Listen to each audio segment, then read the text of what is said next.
Hola, soy Humberto Dorado. Bienvenidos a The History Channel. A comienzos del siglo XIX, llegaron desde Europa vientos de cambio y en tan solo 15 años, todo el continente se había independizado.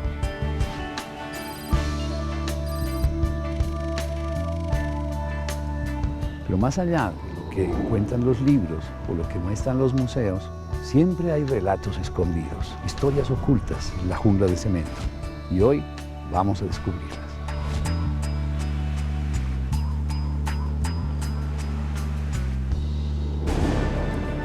Venían preparados para generar aquí un incidente. El 7 de agosto, el Libertador da la orden al general Santander, al general Anzoátegui, que marchen y den batalla. Es la generación de letrados los que realmente toman el liderazgo. En esta Constitución se establece la figura de la monarquía siempre y cuando Fernando VII viniera a reinar entre los cundinamarqueses. Le ofrece unas monedas de oro para que lo deje escapar y Pascasio se niega. Finalmente se enteran de que es Barreiro, el comandante de los ejércitos realistas. Aparentemente tomó uno de sus cálculos y se quedó con él. En una gran arenga que hace Nariño, sorprende nombrando al nazareno como generalísimo de los ejércitos.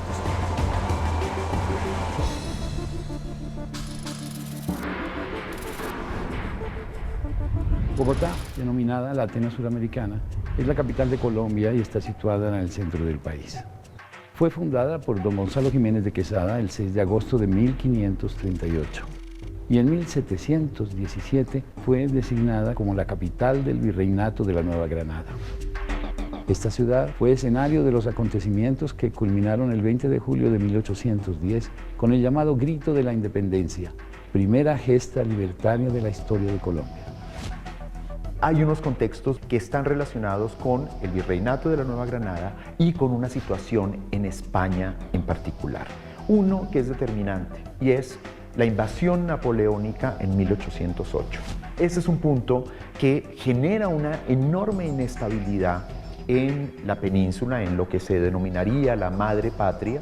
Eso también le permite a la gente que vivía en este territorio comenzar a pensar en una serie de circunstancias que, si bien inicialmente no conducían a una independencia absoluta, sí comenzaban a sentar unas bases de unos movimientos un poco de autonomía. En un principio, si bien se pensó en mantener esa fidelidad al rey, inclusive respondiendo a los enviados que vinieron de España a hacer las ceremonias de juramento al monarca, de otro lado, se fue siguiendo el ejemplo también y la discusión en cómo el poder entonces estaba en el pueblo y ahí es donde aflora y se afianza el sentimiento de autonomía. El mensaje era que a un rey ausente el poder volvía al pueblo y eso genera unas circunstancias también políticas de creación de unas juntas de autonomía, de una serie de movimientos que también tuvieron un efecto en las colonias en ultramar y que fueron ya una base ligada naturalmente a estos otros dos referentes que planteaba inicialmente, Revolución Francesa y la Revolución Americana, que generaron como el caldo de cultivo de lo que ya luego sí sería una independencia absoluta. En este observatorio, Francisco José de Caldas y otros revolucionarios se reunieron para trazar el plan que terminaría con la convocatoria de un cabildo abierto, todo lo cual tuvo como protagonista a un florero. Los criollos comenzaron a reunirse para discutir sobre la suerte del virreinato y la de sus propios destinos. Decidieron que había que presionar al virrey para que convocara a un cabildo abierto, pero antes debían asegurarse de tener al pueblo de su lado. Para eso idearon un plan y eligieron una fecha para llevarlo a cabo, el 20 de julio de 1810.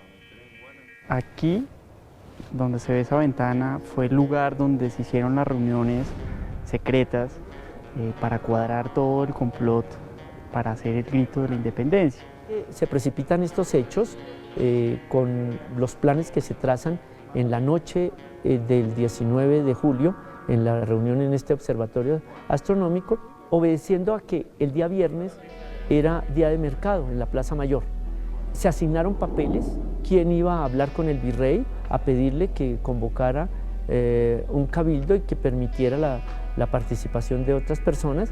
Él se negaba a ello. Habría otros personajes que tenían encomendado pasar a un sitio para provocar una reyerta. Esto que a veces se toma con ligereza como algo que fue fortuito, no lo fue así. Hay todos los testimonios históricos que nos muestran cómo se habían implementado varios planes. Uno primero era acercarse a la tienda de José González Llorente, que era una tienda estratégicamente ubicada en una casa de esquina sobre el marco de la Plaza Mayor, y Luis Rubio es el encargado de ir a pedir un prestado, un florero, un ramillete, como también se dice, para adornar la mesa del enviado de España, que era don Antonio Villavicencio. El plan era que González Llorente se negara a prestarles aquel supuesto florero. Esto iba a ser tomado como una agresión por parte de los criollos, y como Llorente era el comerciante español más importante de Santa Fe, provocarlo a él sería como provocar a todos los españoles que apoyaban al virrey. González Llorente contesta: no me gustaría prestarlas porque la he prestado en demasía y si la sigo prestando se va a deteriorar. Entonces esto causa una reacción de los criollos, en las cuales le dicen: bueno, pero ¿cómo así que usted no está dejando o no nos está prestando un objeto para la visita de Villavicencio? Y hay dos versiones. La de los criollos, que dicen que González Llorente se manifiesta muy displicentemente frente a los criollos, dice: me cago en Villavicencio y en los criollos, lo cual genera una indignación y entonces genera lo que puede ser como la disputa y la reyerta. Pero tenemos la versión de Llorente, donde dice: en ningún momento me expresé en malos términos frente a los criollos, venían preparados para generar aquí un incidente que sencillamente comenzaron a darme de palos y tuve que huir a la casa vecina, donde si no es por un señor de apellido Moledo, seguramente termina linchado y seguramente asesinado por la turba. Entonces tenemos esas, digamos, dos versiones, pero donde lo que sí tenemos claro es que hay una reyerta, que hay una disputa, pero también donde la crónica no nos dice que ese objeto se haya roto. Ya armada la reyerta interna del local, se saca a la calle, se empieza a gritar contra los españoles, y ya estaba dispuesto cómo debían distribuirse dentro de la gente que estaba en el mercado para gritar los vivas y los abajos, y entonces prender el polvorín que se sentía que debía haber con toda esta gente en la plaza. Finalmente a las 6 de la tarde se instala el cabildo, que termina luego en proclamarse como una Junta Suprema y firmar un acta, lo cual se hace a la madrugada del día 21. Ya al amanecer de este día se logra que las tropas que antes obedecían al virrey ahora juraran lealtad a la Junta que acababa de constituirse. Si bien no hay dudas de que en aquel 20 de julio se abrió el camino hacia la independencia, lo que aún no está claro es cuál fue el destino de aquel objeto histórico que fue utilizado como excusa para desatar los acontecimientos. Si uno mira el recorrido de ese objeto, sabemos que aparece en 1810, desaparece durante unos más de 50 años, reaparece como una pieza que llega a manos de un pintor y él dice: decido donarlo al ya creado Museo Nacional. Y entrega esa pieza, que es certificada además por una persona que era un joven que fue testigo de los acontecimientos en 1810, que para nuestra historia es muy importante, el pintor José María Espinosa, que dice: doy fe porque el objeto tenía en su base la firma de José González Llorente, tenía un papel con la firma de José González Llorente. Sin embargo, con ese periplo, la investigación sobre el objeto ha sido casi nula. Al comenzar sus trabajos, los investigadores se encontraron con muchas más dudas que certezas. Nosotros suponíamos, por ser una pieza tan importante, que todas las preguntas estaban resueltas, y resulta que no se había hecho nunca una investigación para entender esta pieza tan importante, realmente qué era, dónde fue hecha, quién la hizo, en qué época, qué función tenía, que son preguntas básicas, elementales, y no estaban resueltas. Y todo el relato, en parte, se construyó sobre la base de supuestos y supuestos. Las investigaciones actuales o más recientes con respecto al florero revelan que no podemos establecer que en efecto sea un florero. No hay ninguna prueba de que el objeto como tal o lo que queda de él haya sido en algún punto utilizado como florero. Y además las fuentes históricas de aquel momento no hablan en algunos casos de que haya habido un objeto involucrado. En otros hablan de un ramillete. El ramillete era un objeto que en los diccionarios de la Real Academia de ese entonces se describen como un objeto, un centro de mesa, que podía, como lo decía yo, estar ensamblado. Lo que tenemos hoy es esa pieza, que es una pieza que tiene el escudo de armas de Carlos III, que luego de una intervención a partir de esa investigación se le retira una capa matérica que se le puso en algún momento para que se pudiera sostener y pudiera ser, digamos, exhibido de una manera fácil, y aparecen 4 orificios debajo de esa pieza, lo cual permite deducir que podía ser precisamente una parte de un ensamble, de un conjunto mucho mayor. El trabajo de los investigadores es muy controvertido porque pone en duda el mito sobre el cual se ha construido la historia de la independencia de un país. 200 años después tenemos microscopios electrónicos, tenemos historiadores del arte, tenemos arqueólogos, tenemos una cantidad de ciencias, de profesionales, de miradas, que en última lo que hacen es darle más riqueza, ¿no?, a esas historias. Ahora, eso de pensar y descubrir que el objeto de la independencia, o más emblemático de la independencia, en realidad ya no es el objeto que pensábamos que era, pues es una cosa bastante polémica, ¿no? Porque por un lado, la idea del florero como florero, yo pienso que ya no se puede cambiar. Incluso en el lenguaje aquí en Colombia se utiliza la expresión florero de Llorente como una excusa, ¿no?, como una metáfora para decir engaño o excusa, ¿no?, o complot, ¿no? Y es vincular realmente los hechos, es decir, lo que queda de ese fragmento, de ese objeto, con lo que la gente tiene o construye imaginariamente en su cabeza. Y creo que eso es uno de los, digamos, de los compromisos de la historia, de alguna manera, con la veracidad, ¿no? Si bien existen dudas acerca del florero de la discordia, lo cierto es que este suceso marcó la continuación de una gesta independentista en la región. Este hecho se sumó al proceso revolucionario que también estaba ocurriendo en el Río de la Plata. El 18 de mayo de 1810 se dio a conocer de manera oficial la caída de la Junta de Sevilla. Esa misma noche, un grupo de revolucionarios se reunieron en Buenos Aires para pedirle al virrey Cisneros que convocara urgente un cabildo abierto.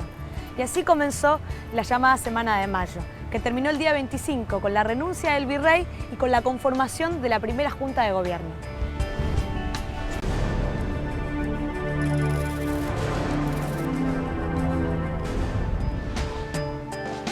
Después del llamado grito de la independencia, las provincias que constituían el antiguo reino de la Nueva Granada vivieron una época de convulsiones y desorganización. Sin embargo, el 4 de abril de 1811 se firmó en Santa Fe de Bogotá la que, según dicen, fue la primera constitución moderna de América Latina. Para organizar un nuevo gobierno era necesario darse una normativa. En los intelectuales que dirigieron el alzamiento se destaca don Antonio Nariño. Aquí se había organizado la Junta, se había elegido un presidente. Él empieza a cuestionar sobre la forma, el gobierno, los defectos que se van teniendo, y advierte sobre todo el peligro de que volvieran los españoles a retomar sus dominios. Para ello urge entonces el constituir un gobierno formalmente. La Junta ha convocado entonces a un consejo electoral que se realiza a comienzos de 1811, y allí se redacta una primera constitución.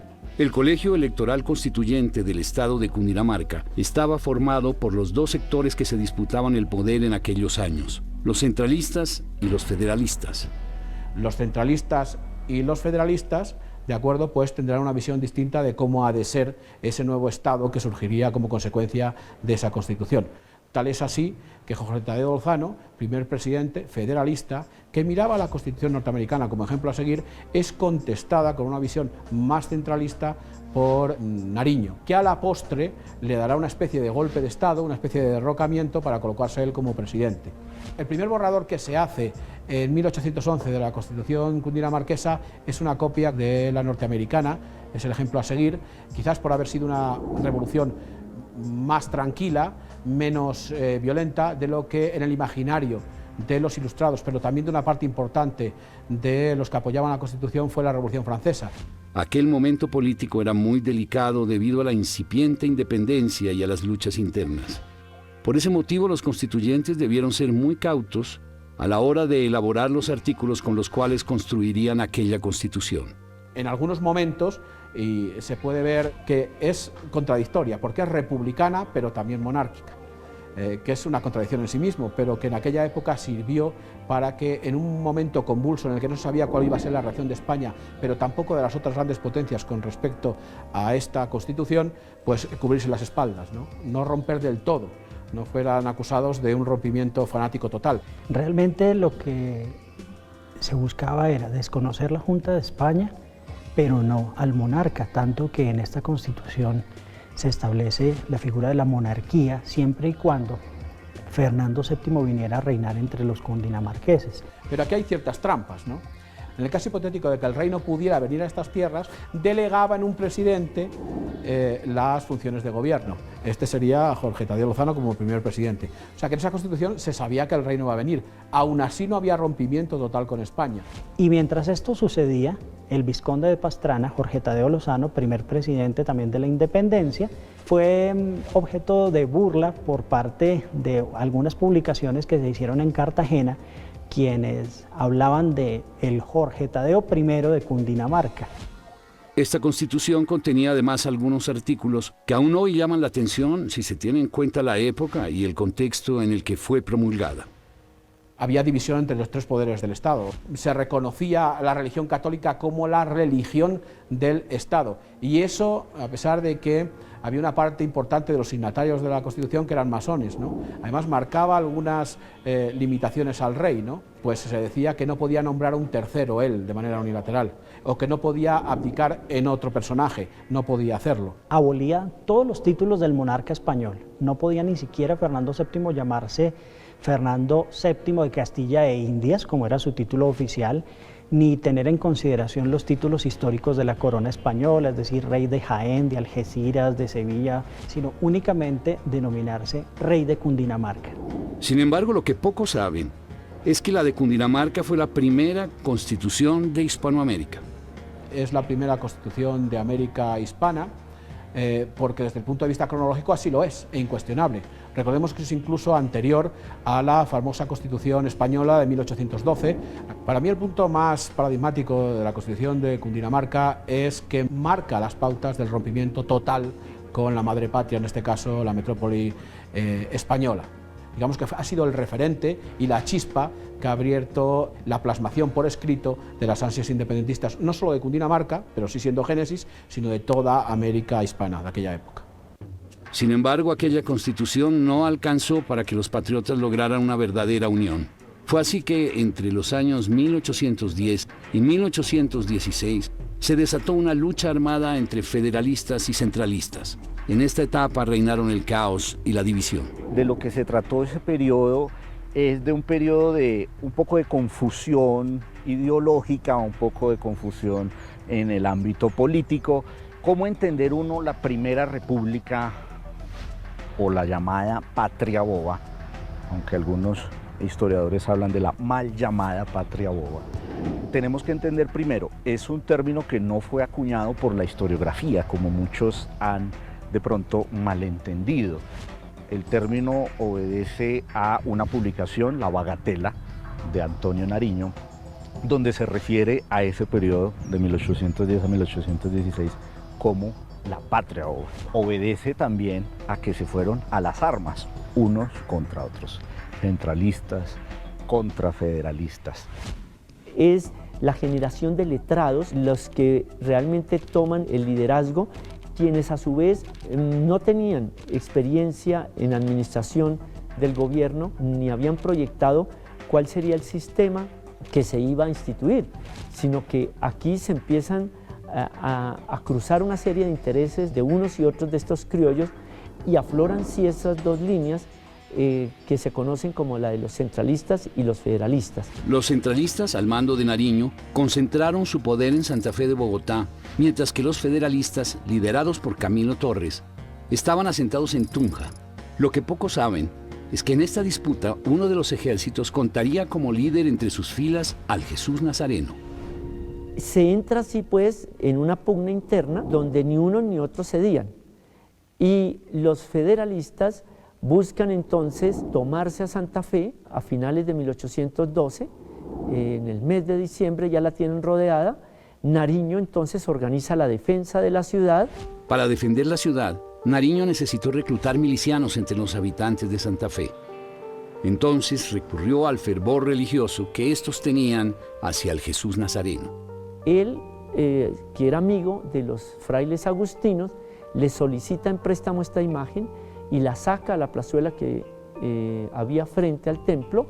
En una gran arenga que hace Nariño, entonces sorprende nombrando al Nazareno como generalísimo de los ejércitos. Le colocan una chaqueta, le colocan sus charreteras y inicia una procesión y en todo el trayecto se fue sumando la gente con palos, con fusiles, con cualquier elemento contundente que les permitiera sentirse armados. Las tropas santafereñas derrotaron el 9 de enero de 1813 a las tropas federalistas. Ese triunfo fue capitalizado por Nariño, atribuyéndoselo a la intervención del Nazareno, y le otorgó Nariño, condecorándolo con la medalla militar como el generalísimo de las tropas libertadoras. Que es ahí donde empiezan a hacer la relación entre Cristo y los ejércitos de Nariño. Nariño en esa batalla tenía todas las de perder.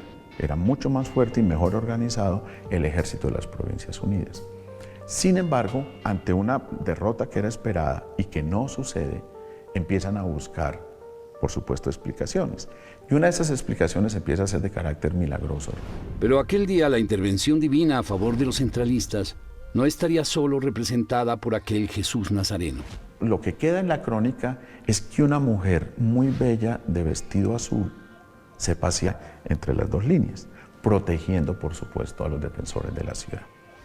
Esa historia pues, claramente está diciendo que es la Virgen la que está protegiendo los ejércitos de Nariño. Y así va a quedar consignado. O sea, nadie la vio, por supuesto, pero todo el mundo da razón de que sí estuvo ahí y que por eso se salvó la ciudad.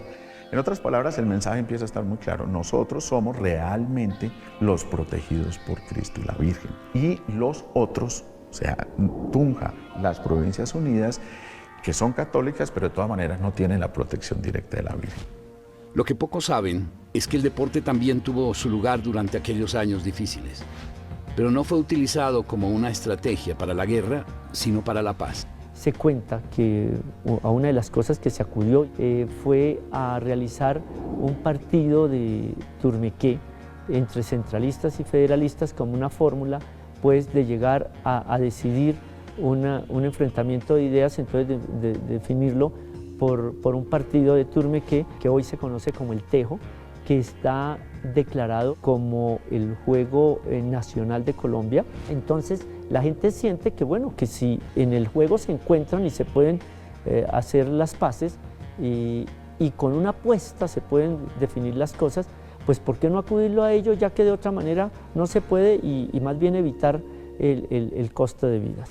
Sin embargo, estas luchas internas no cesaron y cuando en 1815 llegó el gran ejército realista al mando del general Morillo, encontró a sus adversarios divididos y debilitados. En poco tiempo, el virreinato de la Nueva Granada fue reconquistado para España. Mientras tanto, en México, el proceso revolucionario sufría un duro traspié con el fusilamiento de su principal líder, considerado el padre de la patria, don Miguel Hidalgo y Costilla.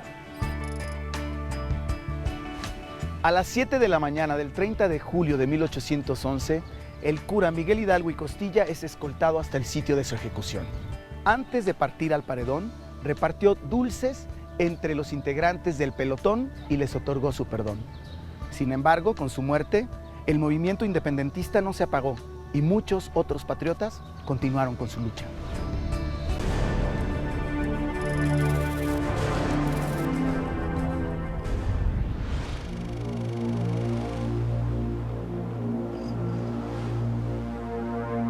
El 6 de mayo de 1840 muere en Santa Fe de Bogotá el general Francisco de Paula Santander.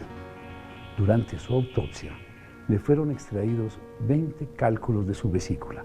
Lo que pocos saben es que uno de los médicos guardó una de estas piedras como recuerdo. Francisco de Paula Santander fue un estadista, revolucionario y político, considerado uno de los próceres de la independencia de Colombia. Fue conocido como el hombre de las leyes y el organizador de la victoria. Hablar del general Santander es hablar de la libertad en América, es hablar de la constitución de un país, de un joven que apenas tenía 27, 28 años y ya estaba pensando en cómo se construía un país, cómo se fundaba una nueva nación. Indudablemente, Santander es una figura también descollante en el proceso independentista colombiano. Refirámoslo con una imagen, la de la entrada triunfal de Bolívar a Santa Fe, luego del triunfo en la batalla de Boyacá, lo hace junto con Santander. Y así como Simón Bolívar es conocido como el libertador, como el gran guerrero, Santander es conocido como el hombre de las leyes y el padre de la nacionalidad. El general Santander organizó de una ley recién hecha, por muy buenos juristas y demás, le entregan una constitución y haga usted de esto una nación.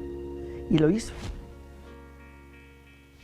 La historia de él es la historia de una persona de provincia, nacido en Cúcuta en 1792, de una familia de un notable, porque el papá inclusive había sido gobernador, y gente de cierta alcurnia.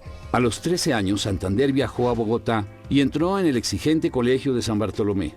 Al mismo tiempo que cursaba como bachiller, hizo sus estudios en jurisprudencia. En 1810 ya estaba por recibirse.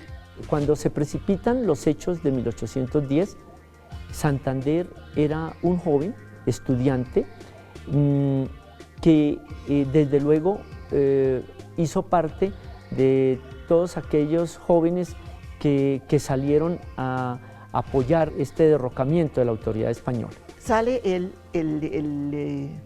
20 de julio de 1810 con el grito de independencia, feliz como un muchacho joven, ¿no? 18 años. Y sale a la plaza a mirar qué es lo que se puede hacer, cómo puedo participar, cómo puedo avanzar en alguna forma esta independencia.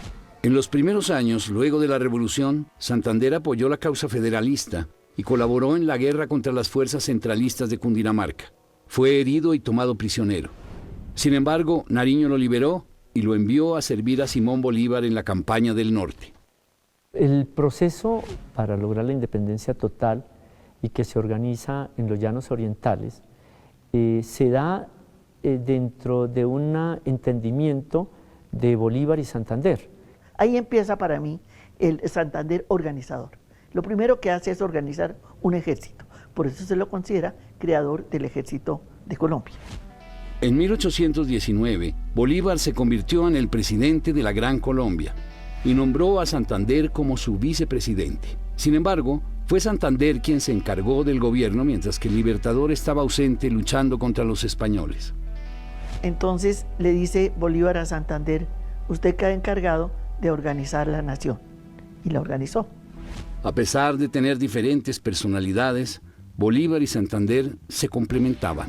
El libertador Simón Bolívar apreció enormemente la labor del general Santander. Comprendió que sin él no hubiera logrado lo que hizo. Y se lo decía permanentemente en las cartas, tratándolo con mucho respeto, pero siempre como su gran amigo. Gracias a la organización que le dio Santander al gobierno, a enviarle más tropas, a conseguirle dinero, inclusive en préstamos internacionales, logró que Bolívar hubiera podido liberar las 5 naciones. Sin embargo, en 1828, ocurrió un hecho que cambiaría para siempre la relación entre Bolívar y Santander. En septiembre de ese año, ocurre un atentado contra la vida del Libertador. Bolívar logró escapar, pero inmediatamente detuvo a Santander y lo acusó de haber ideado esa conspiración. Santander no tuvo nada que ver. Santander estaba ayudando a su hermana en el parto, cuando es arrestado y sentenciado a pena de muerte sin derecho ni siquiera a hablar, que ni siquiera habló. Le hicieron un juicio completamente ilegal, fuera de toda norma jurídica, y entonces lo declararon, lo tenían que fusilar. La Sociedad de Bogotá y, en fin, la misma curia y demás obraron en favor de Santander, y entonces le cambiaron por el destierro. Y ahí es cuando comienza Santander ese periplo del 28 al 32, por toda Europa, pasa a Nueva York, y ya cuando está en Nueva York es cuando le notifica el Congreso de la República que ha sido electo presidente de la República y viene a tomar posesión de su cargo como nuevo presidente de la República y primer presidente electo de Colombia. Y él regresa en 1832. Se inicia el segundo periodo de Santander. Una vez terminado su periodo como presidente, Santander fue elegido para ocupar un cargo en la Cámara de Representantes. Para ese entonces, su salud comenzó a empeorar. Desde hacía un tiempo sufría de unos fuertes cólicos. Su piel tenía un color amarillento y los médicos no lograban descubrir el origen de sus dolencias. Se ve que la enfermedad ya había causado estragos en su organismo, ¿cierto? Después de una discusión muy fuerte en la Cámara de Representantes, ya se va a su casa y empieza prácticamente su agonía. No sabían exactamente de qué había muerto, porque no se conocía la enfermedad a fondo. No sabían realmente por qué se morían las personas de unos cólicos tan fuertes, unos cólicos que no lo dejaban ni dormir, ni pensar, ni nada. Así que resolvieron hacerle la autopsia. En la autopsia se encontró que la vesícula biliar contenía muchos cálculos. El doctor Cheney estuvo presente en la autopsia y aparentemente tomó uno de esos cálculos y se quedó con él. El doctor Cheney no solo era un médico de la alta sociedad colombiana. Se dice que además era un extraño coleccionista de elementos que habían pertenecido a diferentes celebridades de la época. Tenía, por ejemplo, entre sus tesoros, un mechón de pelo de Bolívar. Este doctor era muy amigo de la familia de Narváez y de generación en generación llegó a Ignacio de Narváez, amigo mío, quien me lo obsequió. Llegó a mi casa una tarde y dijo, denme un whisky y te traigo un regalo. Y me saca un objeto envuelto en un papel y lo abro y encuentro lo que parece ser un cálculo biliar. Y ante mi sorpresa me dice, mira, es que este es el cálculo del general Santander. Yo en un principio no supe si reírme porque me estaba haciendo una broma o si agradecerle profundamente porque era increíble que él me trajera un obsequio de ese valor histórico. Sin embargo, por su tamaño, muchos dudaban de que aquella piedra fuera realmente un cálculo biliar. Entonces se decidió someterlo a diferentes análisis. Lo llevé al departamento de patología para que se hiciera un informe y el informe decía que era un cálculo biliar fundamentalmente de colesterol con una cubierta de bilirrubinato de calcio. Si no tuviera esa cáscara sería muy fácil destruirlo simplemente entre los dedos de la mano, pero con esa cáscara se vuelve algo así como una piedra. El cálculo que causó la muerte del general Santander hoy se encuentra en la Academia Colombiana de Medicina. Cuando murió, tenía solo 48 años. Lo más importante de Santander es la palabra libertad y orden. Eso es Santander. Orden, según la ley, y libertad del individuo y su participación democrática. Entonces la palabra democracia es la vida de Santander para mí. Acerca de su propia muerte, el general Santander dijo, el último día de mi vida será el primero en que la Nueva Granada no me verá ocupado por su independencia, por su honor, por sus libertades. Este ideal del general Santander era compartido por otros patriotas que luchaban en diferentes lugares de América. Aquí en Buenos Aires, las tropas de las Provincias Unidas del Río de la Plata no habían podido llegar por tierra hacia el centro del poder realista en el Alto Perú.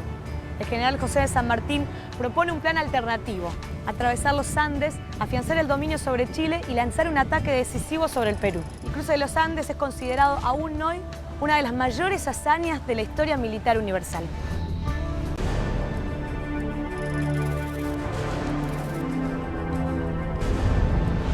La batalla de Boyacá fue decisiva para el éxito de la campaña libertadora de la Nueva Granada. Además, una de las más importantes de la Guerra de Independencia de América del Sur.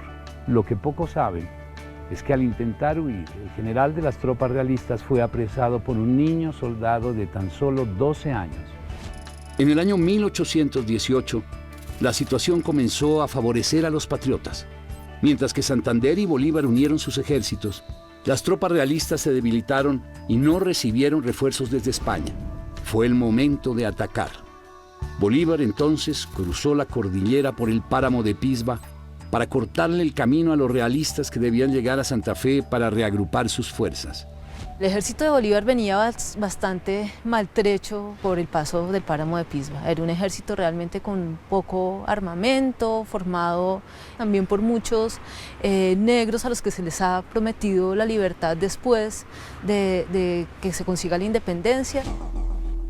A pesar de todo, Bolívar no detuvo su marcha y el 25 de julio de 1819 le dio alcance a las tropas realistas del comandante Barreiro. Lo venció en la batalla del Pantano de Vargas. Cuentan que muchos de los soldados patriotas ni siquiera tenían ropas para combatir. Hay una señora, organiza una reunión de señoras y las pone a trabajar en transformar camisones de mujer en pantalones y en camisas para soldados. Porque en el Pantano de Vargas hay testimonio de que muchos soldados peleó con camisón de mujer. Pero en ese combate fue donde Barreiro, cuando le envía una correspondencia a Sámano, que estaba de virrey, le dice: es cierto, se visten como pordioseros, pero pelean como las mejores tropas de infantería del rey, y teniendo en cuenta que las tropas de infantería españolas eran las más prestigiosas en Europa. Entonces ya puso al nivel, nuestro ejército al nivel de ellos. Y sobre todo Barreiro ya capta que no tiene un ejército de mendigos, sino un ejército formal ya, dispuesto a jugársela toda. Y entonces viene el camino lógico hacia Santa Fe, porque Boyacá es apenas un episodio en el camino hacia Santa Fe. Pues Bolívar, digamos que llega a este lugar con un ejército bastante maltrecho por las condiciones del clima, por la escasez de recursos también y por la escasez de provisiones. En el caso del ejército español, el ejército realista también está un poco descuadernado en ese momento, ya vienen de la batalla del Pantano de Vargas bastante golpeados, tienen mayor armamento, tienen mayores uniformes, digamos que mayores provisiones, pero también ya está golpeado. El 7 de agosto, el Libertador sube a un alto que se llama San Lázaro y sabe que Barreiro, que está a la retaguardia, se va a dirigir hacia Santa Fe y solo hay dos caminos. El camino de Samacá, que sale por Chiquinquirá y Ubaté, y el camino que no tiene sino un paso obligado, que es el del puente de Boyacá. Entonces, cuando ve que todo el ejército cruza hacia la izquierda, le da la orden al general Santander, al general Anzoátegui, que marchen y den batalla. Tenemos la iniciativa de lucha en ese momento, mientras que los españoles tienen una meta fijada que era llegar a Santa Fe. Ahí hay una cosa que hay que tener en cuenta y es en el conocimiento de la misión que tiene cada una de las dos tropas. Las unas piensan que van rumbo a Santa Fe, las otras saben que van al combate. A las 2 de la tarde comenzaron las acciones con el ataque de los jinetes del capitán Andrés Ibarra, que sorprendieron a la vanguardia realista en pleno almuerzo. Unos instantes después, el general Santander entró en combate atacando a la retaguardia. El comandante Barreiro no pudo reaccionar y sus tropas quedaron divididas en dos frentes totalmente incomunicados. A las 4 de la tarde, la batalla había terminado. Se denomina batalla precisamente por eso, por los resultados estratégicos que tiene. Son estos resultados estratégicos lo que va a incidir en la formación de la patria. Nosotros tan solo tuvimos 13 muertos en nuestras filas de la parte española. Son casi 1.600 capturados, 153 muertos. O sea, fue un caos total para los españoles. Precisamente por eso, porque nosotros teníamos la iniciativa de combate y subimos mantener algo que se denomina la sorpresa, como factor determinante en el puente de Boyacá, de tal suerte que por su resultado va a evitar que la tercera división realista, que era la que mandaba el coronel Barreiro, reciba apoyos de Santa Fe, va a hacer que parte de los soldados que lograron escapar den aviso al virrey Sámano para que tome acción. El virrey Sámano obviamente va a tomar la acción de huir porque no se quiere enfrentar al ejército libertador y le va a dejar libre Santa Fe a Bolívar, que entra triunfal el 10 de agosto de 1819. Luego de la desbandada y de la huida de los realistas, un niño soldado de tan solo 12 años, acompañado por el negro José, recorría el campo de batalla juntando los caballos que habían participado en el combate. Lo que él no imaginaba era que pronto se iba a convertir en uno de los héroes de aquella gesta. El soldado Pedro Pascasio Martínez, en esas misiones que tenía de cuidar los caballos, observa dos personajes del ejército realista que están huyendo. Él, con esa intuición de soldado, con esa intuición de patriota, quiere ver qué está sucediendo, los atisban y los va a seguir hasta este punto, en donde los va a encerrar. La leyenda dice que Pedro Pascasio alcanza a herir a su prisionero en la garganta y que cuando su prisionero se ve totalmente acorralado le ofrece unas monedas de oro para que lo deje escapar y Pascasio se niega a que este prisionero se vaya. Finalmente se enteran de que es Barreiro, el comandante de los ejércitos realistas, y lo lleva a donde Bolívar. Las contradicciones. ¿Cuál era el oficio de Pedro Pascasio? Cuidar el caballo. Y lo primero que le dice, ¿usted por qué no está cuidando el caballo? No, pero miren lo que le traigo. Pero es que Bolívar no conocía a Barreiro. Dicen que fue una gran sorpresa, pues. Y la mirada, y cómo Bolívar impidió además que un militar que estaba junto a él quiso alancear a Barreiro y se lo impidió. Y lo puso a la cabeza de los prisioneros. La suerte de los personajes de aquel episodio fue muy desigual.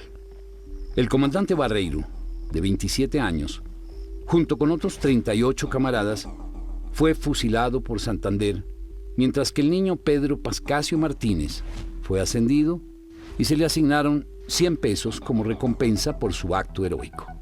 Pedro Pascasio lo asciende y se le asignan de los fondos de la guerra 100 pesos. Recibió el ascenso, mas no recibió los 100 pesos para compensarle su acto no solo generoso y heroico, sino de desprendimiento.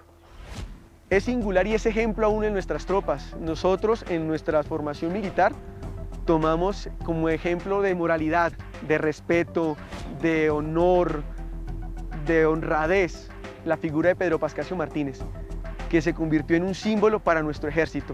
Si no hubiera habido el episodio de Pedro Pascasio Martínez y Barreiro puede llegar a Bogotá, toda la campaña libertadora hubiera sido un fracaso, porque Bolívar hubiera sido vencido por las tropas del virrey en Santa Fe. Este fue el primer eslabón para que una larga cadena de pueblos lograra su independencia en poco tiempo. Venezuela, Ecuador, Perú y Bolivia. El 7 de agosto, día de la batalla de Boyacá, fue instituido como la Fiesta Nacional de Colombia. Y en esta fecha, cada 4 años, toma posesión el nuevo presidente elegido por voto popular. Nos despedimos de Colombia y de sus historias bicentenarias.